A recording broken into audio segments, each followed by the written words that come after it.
السلام عليكم ورحمة الله وبركاته أصحابتك وحرن علم وار ميديا مركز سود وهذا وكم هسنتين هدي هذا روي نولج جوكتي وما سنت هدي هذا نقول عصبتها سبسكرايب تا جنب الكواد فرط لايك تيشيرتي كومنت كبوا هذه حق هذا مركز وما هسنتين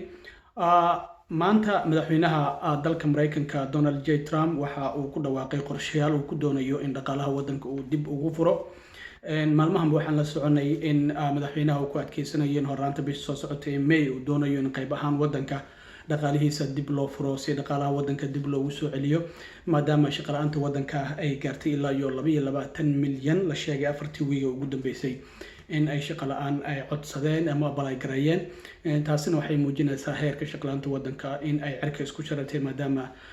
sabab la xiriira cudurka coronavirus-ka guud ahaanba wadanka uu kala xiran yahay dhaqaalihiisa socodka gaadiidka waliba duulimaadida hawada iyo dhammaanba ganacsiyadii kala duwanaa madaxweynaha ayaa galabta waxa uu ku dhawaaqay qorshayaal saddex waji ka kooban oo la doonayo in wadanka dhaqaalihiisa dib loo soo celiyo oo la isugu furo madaxweynaha maalmihii u dambeeyay waxa uu sheegay in awoodda isagu uu leeyahay uu wadanka dib isugu furi karo laakiin waxa uu hadda garwaaqsaday in ay laga maarmaan tahay in guddoomiyaasha gobolada awoodda gacantooda la geliyo maanta markii uu qadka taleefanka kula xiriiray dhammaanba guddoomiyaasha gobolada ayaa waxa uu sheegay in iyagu awoodda ay leeyihiin isla markaana si taxadir leh uga fikiraan qaabka in gobolada wadanka dib la isugu furayo maanta dhimashada wadanka waxa ay gaartay ilaa 2500 oo qof ayaa 24 saac la soo dhaafay wadanka cudurkan ugu geeriyootay taasi oo tirada guud ee cudurka wadanka ugu geeriyootay ka dhigaysa in ka badan 34658 iyo waliba 263 waa kiisaska ilaa ay hadda laga helay New York ayaa wali dhimashada ugu badan 12100 qofood ku dhimatay gobolka New York 22000 waa 222 kiisaska New York laga helay oo kaliya ayaa gaaraya caalamka guud ahaan tirada laga helay 2 milyan ayay kor u dhaaftay dhimashadana sidoo kale 142735 ayaa la sheegaya in guud ahaanba caalamka ay gaartay Mareykanka ayaa ilaa hadda ah wadanka ugu dhimashada badan waxaana dowladda Mareykanka hadda qorsheynaysaa ay bilaabaysaa qorshaheeda ah sidii wadanka dib la isugu furi lahaa marka maxay yihiin wajiyada saddexda face ama saddexda waji ee la doonayo in wadanka dib la isugu furo wajiga koobaad waxa uu yahay in dadka nugul oo cudurkan u nugul sida dadka waaweyn ay guryahooda joogaan ama meelaha lagu xanaaneynayo ay noqdaan meelo aysan ka soo bixi karin in iskuuladu ay wali sii xirnaadaan waxaan ognahay in qaar ka mid ah gobolada wadanka uu ka mid yahay gobolkan aan joognay Indiana in inta ka dhiman sanad dugsiyeedka la fasaxay iskuulada oo gobollo badan ay jiraan sidoo kale in la ogolaaday in isu socodka ama safarka aan muhiimka ahayn wali oo hakad ku jiri doono waa wajiga koobaad waxaa dib loo furi doonaa maqaayadaha iyo jiimamka iyadoo wali lagu dadaalayo kala fogaanshaha dadweynaha laakiin baararka way xirnaan doonaan lama ogolaan doono wax ka badan 5 qof inay isku yimaadaan wajiga koobaad isbitaalada sidoo kale lama booqan doono goobaha dadka waaweyn lagu xanaaneeyana lama booqan doono wajiga labaad ayaa waxa uu yahay in iskuulada iyo sidoo kale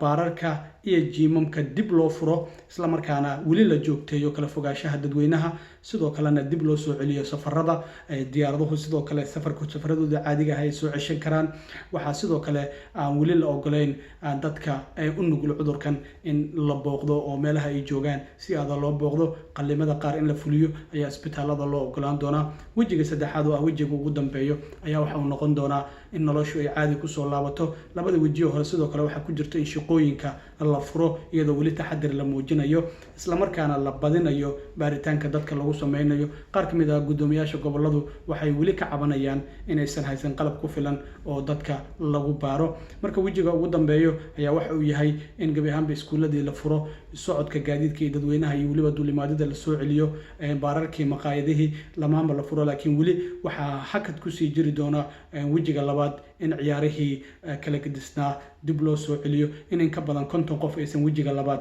aysan isku imaan karin wajiga saddexaadna waxa ay noqon doontaa iyadoo taxadir la muujinayo in noloshu ay si caadi ah ku soo laabato guud ahaan wadanka guddoomiyaha gobolka New York Andrew Cuomo ayaa maanta waxa uu ku dhawaaqay in lockdown-ku gobolka New York ku sii jiri doono ilaa 15 bisha May ee soo socota guddoomiyaasha gobolada qaarkood waxa ay sheegeen in kiisaska cusub ay yaraanayaan dadka isbitaalada la dhigay ay yaraanayaan laakiin wali dhimashadu ay jirto waxaana taxadir weyn looga jiraa haddii wadanka la isugu furo in cudurkan faafitaankiisa mar kastaba la yareeyo. Dowladda Mareykanka ayaa waxa ay sheegtay in baaritaan ay ku sameynayso in cudurkan coronaviruska uu ka baxsaday shaybaar ku yaala dalka Shiinaha. Shiinuhu waxa ay sheegeen in cudurkan laga qaaday suuqa la yiraahdo wet market oo xayawaanka lagu iibiyo oo ku yaala gobolka Wuhan, oo la rumaysan yahay in cudurkan uu kasoo bilowday. Laakiin khubarada qaar ayaa waxay sheegayaan in shaybaar ku yaala gobolka Wuhan uu si kama ah uu cudurkani uga fara baxsaday waa viruskan coronaviruska, taasi oo wasiirka arrimaha dibadda ee dowladda Mareykanka Mike Pompeo uu xaqiijiyay in arrintaasi baaritaan lagu sameyn doono. Dowladda Shiinaha arrintaasi way beenisay oo gaashaanka ayay u dururtay.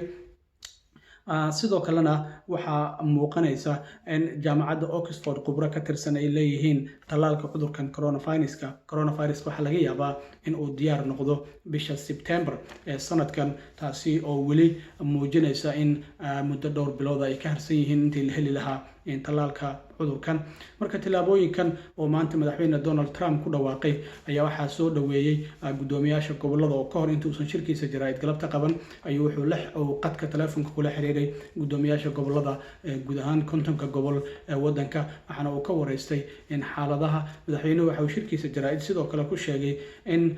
la arkayay in kiisaska cusub ee la helayay ee wadanka ay hoos u sii dhacayeen, laakiin dhimashada ayaa waxay muuqanaysaa in 34,000 ee hadda kor u dhaaftay, taasi oo muujinaysa in wadanka ugu badan uu Mareykanku yahay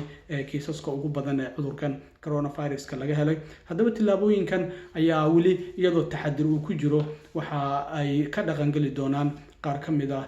guud ahaan gobolada wadanka, waxaana madaxweynuhu xaqiijiyay in si taxadir leh tillaabo kasta loo qaadi doono, isla markaana la tashiyo badan la geliyay sidii cudurkan loo xakameyn lahaa. waxaana uu xaqiijiyay inay muhiim tahay in dhaqaalaha wadanka si degdeg ah dib ugu soo laabto. wadanku waxa uu lumiyay dhammaanba shaqooyinkii dhaqaalaha wadanka ayaana hoos galay, iyadoo dowladana ay bilowday inay caawiso dadka shacabka ah oo lacagihii 2.2 trilyan oo loogu talagalay dadweynaha in la gaarsiiyo ay dadweynaha qaarkood soo gaareen. waa kuwii waaxda canshuuraha gudaha ee IRS ka haystay direct deposit-ka amaba bangi information-kooda la hayay. welina waxaa hawada kusoo jira jagagii dowladdu ay soo diri lahayd shacabka. jagaga ayaa waxa uu madaxweynuhu sheegay in uu doonayo inuu saxiixo laakiin aysan suuro galaynin, laakiin hadda waxaa waaxda canshuuraha gudaha ee IRS ay xaqiijisay in magaca madaxweynaha Donald Trump lagu daabici doono jagaga shacabka loo soo dirayo, taasi oo laga yaabo in dib u dhac ay ku keento, walow waaxda IRS ay xaqiijisay in dib u dhac aysan ku keeni doonin oo dadka sugaya jagagooda waqtigii loogu talagalay ay kusoo gaari doonaan. waa xaaladihii ugu dambeeyay ee la xiriira cudurka coronaviruska iyo guud ahaan wadanka. waxa uu madaxweynaha mar kastaba ku adkeysanaya in laga maarmaan ay tahay in dhaqaalaha wadanka dib la isugu furo si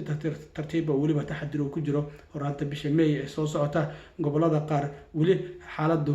waa sareysaa sida gobolka New York, New Jersey, Michigan, Louisiana waxa ay ka mid yihiin gobolada weli dhimashadoodu ay sareyso, laakiin waxaa hoos u sii dhacayay dadka isbitaalada la dhigayo, dhinaca ICU-da xaaladaha degdega ah emergency-ga, iyo sidoo kale kiisaska cusubba waxaa ka muuqanaysa maalmihii u dambeeyay in hoos u dhac weyn uu jiray. waxaana la arki doonaa qaabka marka uu 3 waji oo madaxweynaha uu soo bandhigay oo wadanka dhaqaalihiisa dib loogu furayo ay bilaabaan dhaqangalkooda in la ogaan doono. laakiin 3 phase waxa ay bilaaban karaan muddo 14 maalmood ah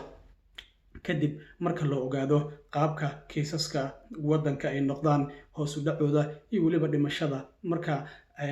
la xaqiijiyo in hoos u dhac uu jiro dhanka kiisaska cusub ee la helayo iyo dhimashada, ayaa waxaa bilaaban doono dhaqangelinta 3 waji oo la doonayo in dhaqaalaha wadanka iyo socodka wadanka dib la isugu furo. wixii warbixinaha ay ka soo kordha Cilmi Waare Media ayaad kala socon doontaan. waa ku mahadsantihiin daawashadiina, subscribe-tiina, commentigiina iyo dhammaanba. haddii aad nagu cusub tahay fadlan subscribe ayaan kaa codsanaynaa iyo gambaleelka oo aad furato. intaan mar kale kulmi doono waxaan idinka tegayaa sidaa iyo nabadgelyo.